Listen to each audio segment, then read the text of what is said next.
শীতের রঙিন সবজিতে ভরপুর শুক্রবারের বাজার। ছুটির দিনে সকালে ক্রেতা বিক্রেতারা কোলাহলে কেমন চলছে কেনাবেচা, এই খবর নিয়ে আমাদের সাথে যুক্ত হচ্ছেন সহকর্মী রাকিব আপ্রো।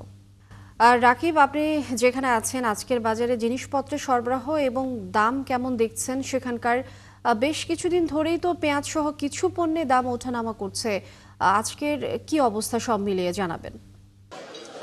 লেনি, আমরা এই মুহূর্তে আছি রাজধানীর মহাখালী কাঁচা বাজারে। এখানে মোটামুটি সব ধরনের নিত্য পণ্যের সরবরাহ স্বাভাবিক রয়েছে বলা যায়।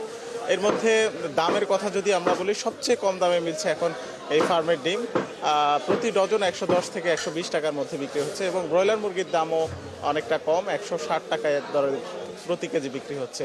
তবে আমরা যদি শাকসবজির কথা বলি, শাকসবজি কিন্তু প্রতিনিয়তই সরবরাহ বাড়ছে এবং সেই হিসাবে দামও কিছুটা কমতির দিকে আছে।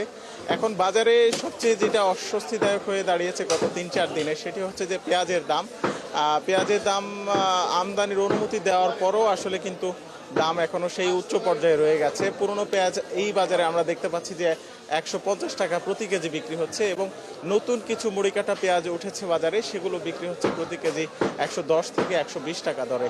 তো পেঁয়াজের দাম এখনো যেহেতু কমে নাই, সেহেতু মানুষের একটা অস্বস্তি রয়ে গেছে। এর মধ্যে আমরা দেখেছি যে রসুনের দামও কিছুটা বেড়েছে। রসুন এখন প্রতি কেজি বিক্রি হচ্ছে 160 টাকা।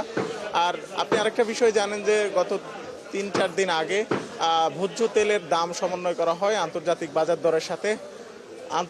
আন্তর্জাতিক বাজার দরের সাথে ভোজ্য তেলের দাম সমন্বয়ের কারণে সেই ভোজ্য তেল এখন কিছুটা বাড়তি দামে বিক্রি হচ্ছে। বোতলজাত প্রতি লিটার সয়াবিন তেলের আমরা নতুন বোতল বাজারে দেখছি যে প্রতি লিটারের দাম 198 টাকা, যেটি গায়ে লেখা আছে। সেই হিসাবে কিন্তু আগের তুলনায় প্রায় 9 টাকা বাড়তি। যদিও বাণিজ্য মন্ত্রণালয় বলেছে প্রতি লিটারে 6 টাকার বেশি রাখা যাবে না, 6 টাকা পর্যন্ত বাড়ানো যাবে। তো এই যখন পরিস্থিতি, তখন কিন্তু সাধারণ ভোক্তারা কিন্তু এক ধরনের অস্বস্তির মধ্যে আছেন এবং তারা প্রত্যাশা করছেন সরকারি যে সংস্থাগুলো আছে সেগুলো যেন বাজার মনিটরিং করে একটা স্বস্তিদায়ক পরিবেশ নিশ্চিত করে।